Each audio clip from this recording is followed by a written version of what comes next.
Hello everyone, welcome to Edge Smart Classes. हमने current affairs की एक नई सीरीज स्टार्ट की है। करंट अफेयर्स की इन वीडियोस से प्रतिदिन राष्ट्रीय और अंतर्राष्ट्रीय की महत्वपूर्ण जानकारी हम आपके साथ साझा करेंगे। ये सीरीज आपके सभी एग्जाम्स की दृष्टि से काफ़ी इंपॉर्टेंट रहेगी। अगर आप कुछ बातों को कॉपी और पेन लेकर नोट करते चलें तो आपके लिए बहुत फायदेमंद रहेगा। वीडियो में आगे बढ़ने से पहले मैं आपको यह बता दूं कि अगर आप हमारे चैनल पर नए हैं तो हमारी इंडियन पॉलिटी सीरीज और इंडियन हिस्ट्री की रिवीजन सीरीज को अवश्य देखें। प्लेलिस्ट की लिंक नीचे डिस्क्रिप्शन बॉक्स में दी गई है। तो चलिए वीडियो की शुरुआत करते हैं। अब पहली न्यूज इनमें से हम देखेंगे विज्ञान, प्रौद्योगिकी, रक्षा एवं प्रतिरक्षा पर। तो पहली न्यूज है अंतरराष्ट्रीय मिशन स्वॉर्ड लॉन्च। 16 दिसंबर 2022 को अमेरिकी national aeronautics and space administration, जिसे नासा के नाम से जानते हैं, और फ्रांसीसी अंतरिक्ष agency centre national de etudes spatiales CNES द्वारा संयुक्त रूप से पृथ्वी की सतह पर पानी को ट्रैक करने के लिए surface water and ocean topography स्वॉट मिशन लॉन्च किया गया। अब स्वॉट उपग्रह संयुक्त राज्य अमेरिका के कैलिफोर्निया में स्थित बैंडनबर्ग स्पेस फोर्स बेस के स्पेस लॉन्च कॉम्प्लेक्स से स्पेसएक्स फॉल्कन 9 रॉकेट के माध्यम से लॉन्च किया गया था। इस मिशन की अवधि 3 वर्ष है। नासा के अनुसार स्वॉट प्रत्येक 21 दिनों में कम से कम एक बार 78 डिग्री दक्षिण और 78 डिग्री उत्तरी अक्षांश के बीच पूरी पृथ्वी की सतह को कवर करेगा।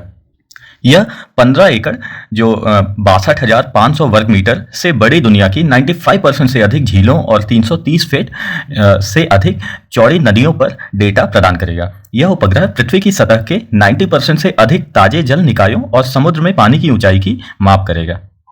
अब नेक्स्ट हम देखते हैं अग्नि 5 मिसाइल का सफल परीक्षण। 15 दिसंबर 2022 को भारत ने ओडिशा तट के APJ अब्दुल कलाम द्वीप से अग्नि 5 परमाणु सक्षम बैलिस्टिक मिसाइल का सफलतापूर्वक परीक्षण किया। यह मिसाइल रात में भी हमला कर सकती है। परमाणु हथियारों को ले जाने में सक्षम यह मिसाइल 5000 किलोमीटर से ज्यादा की रेंज में दुश्मनों को ढेर कर सकती है। यह मिसाइल चीन, पाकिस्तान समेत यूरोप और अफ्रीकी देशों को अपनी जद में लेने में सक्षम है। अग्नि 5 बैलिस्टिक मिसाइल अपने पिछले प्रारूपों की तुलना में कम वजनी है। इस मिसाइल में नवीनतम तकनीक का इस्तेमाल किया गया है। इसका वजन करीब 50,000 किलोग्राम है। मिसाइल 1.75 मीटर लंबी है। इसका व्यास 2 मीटर है। यह अपने साथ 1.5 टन वॉरहेड ले जाने में समर्थ है। यह मिसाइल भारत की सतह से सतह पर मार करने वाली सबसे घातक मिसाइल है। इसे DRDO और भारत डायनेमिक्स लिमिटेड द्वारा तैयार किया गया है। अग्नि 5 एकीकृत निर्देशित मिसाइल विकास कार्यक्रम IGMDP integrated guided missile development programme के तहत विकसित सतह से सतह पर मार करने वाली उन्नत बैलिस्टिक मिसाइल है। यह दागो और भूल जाओ मिसाइल है, फायर एंड फॉरगेट, जिसे इंटरसेप्टर मिसाइल के बिना रोका नहीं जा सकता है। गौरतलब है कि integrated guided missile development program doctor APJ Abdul Kalam के दिमाग की उपज है, जिसका उद्देश्य मिसाइल प्रौद्योगिकी के क्षेत्र में देश को आत्मनिर्भर बनाना है। अब नेक्स्ट न्यूज देखते हैं भारत का पहला निजी लॉन्च पैड और मिशन नियंत्रण केंद्र लॉन्च। 28 नवंबर 2022 को चेन्नई बेस्ड अंतरिक्ष तकनीक स्टार्टअप अग्निकुल कॉस्मोस ने आंध्र प्रदेश के श्रीहरिकोटा में सतीश धवन अंतरिक्ष केंद्र में भारत का पहला निजी लॉन्च पैड और मिशन नियंत्रण केंद्र लॉन्च किया। इसका उद्घाटन इसरो के अध्यक्ष S सोमनाथ ने किया। यह उद्घाटन भारत के पहले निजी तौर पर विकसित रॉकेट विक्रम S के लॉन्च के कुछ दिनों बाद हुआ। अग्निकुल लॉन्च पैड और Agnikul mission control centre 4 kilometre दूर हैं। उल्टी गिनती के दौरान 100% संचालन सुनिश्चित करने के लिए वे विभिन्न महत्वपूर्ण प्रणालियों के माध्यम से एक दूसरे से कनेक्टेड हैं। इस सुविधा को स्टार्टअप अग्निकुल कॉस्मोस द्वारा डिजाइन किया गया था और इसरो वन इन स्पेस के समर्थन से निष्पादित किया गया था। निजी लॉन्च वाहनों को लॉन्च करने के लिए यह पहला एक्सक्लूसिव लॉन्च पैड है। इसे विशेष रूप से लिक्विड स्टेट नियंत्रित लॉन्च का समर्थन करने और लॉन्च के दौरान उड़ान सुरक्षा मापदंडों की निगरानी के लिए इसरो रेंज ऑपरेशंस टीम की मदद करने हेतु डिजाइन किया गया है। ध्यातव्य हो कि अग्निकुल के अग्निबाण रॉकेट का उद्घाटन इसी लॉन्च पैड से होगा। इस मिशन का उद्देश्य एक प्रौद्योगिकी प्रदर्शक बनना है जो अग्निकुल के कक्षीय प्रक्षेपण को दर्शाता है, लेकिन कम पैमाने पर। गौरतलब है कि अग्निबाण रॉकेट एक अनुकूलन योग्य 2 चरण वाला लॉन्च वाहन है जो लगभग 700 किलोमीटर की कक्षाओं में 100 किलोग्राम पेलोड ले जाने में सक्षम है। यह मोबाइल लॉन्च सिस्टम पूरी तरह से 3D प्रिंटिंग का उपयोग करके बनाया गया है। इस रॉकेट के 3 स्टेजेस हैं। अब अगला हम देखते हैं पर्यावरण और प्रौद्योगिकी।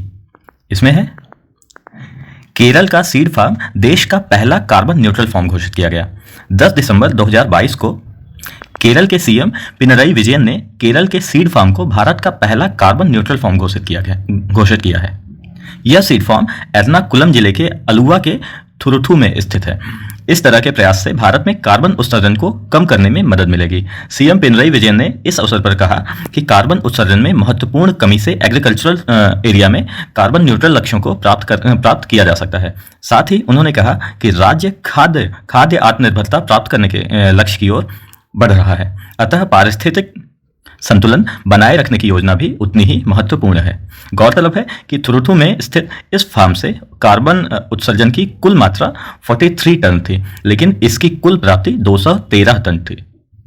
इस सीड फार्म में उत्सर्जन दर की तुलना में 170 टन अधिक कार्बन का उत्पादन किया गया, जिसकी मदद से इसे भारत का पहला कार्बन न्यूट्रल फार्म घोषित किया गया है। अब अगला देखते हैं। 3 हिमालयी औषधीय पौधे IUCN रेड डाटा बुक में शामिल। हाल ही में IUCN ने एक आकलन के बाद हिमालय में पाए जाने वाले 3 औषधीय पौधों को अपनी संकटग्रस्त प्रजातियों की सूची, जिसे रेड डाटा बुक कहा जाता है, में शामिल किया है। इस सूची में मिजोट्रोपिस पैलेटा को गंभीर रूप से संकटग्रस्त, फ्रिटिलारिया सिरोसा को कमजोर और डेक्टाइलोरिया हतागिरेया को लुप्तप्राय के रूप में सूचीबद्ध किया गया है। अब मिजोट्रोपिस पैलेटा को स्थानीय रूप से उत्तराखंड के कुमाऊं हिमालय में पटवा के रूप से जाना जाता है। यह एक स्थानीय झाड़ीदार प्रजाति है जो गंभीर रूप से संकटग्रस्त है। इन प्रजातियों को उनके पाए जाने के सीमित क्षेत्र 10 वर्ग किलोमीटर से भी कम के आधार पर गंभीर रूप से लुप्तप्राय के रूप में सूचीबद्ध किया गया है। अब दूसरा फ्रिटिलारिया सिरोसा, यह येलो हिमालयन फ्रिटिलरी लिली परिवार की जड़ी बूटी के पौधे की एक एशियाई प्रजाति है। यह चीन, तिब्बत, नेपाल, पाकिस्तान, भारत, भूटान तथा म्यांमार में पाई जाती है।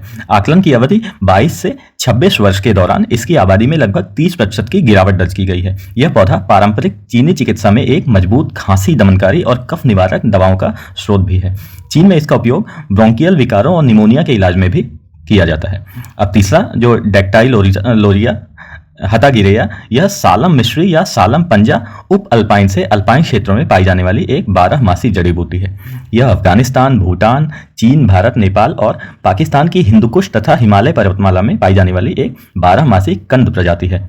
आयुर्वेद, सिद्ध, यूनानी और लोक चिकित्सा में इसका उपयोग संक्रामक रोगों से लड़ने, प्रतिरक्षा प्रणाली को बढ़ावा देने, संचार, श्वसन तंत्रिका, पाचन, कंकाल और प्रजनन प्रणाली के विकारों को ठीक करने में किया जाता है।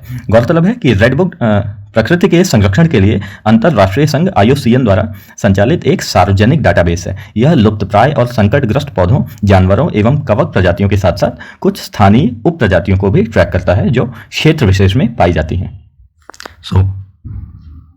सो डेट्स ऑल फॉर नाउ।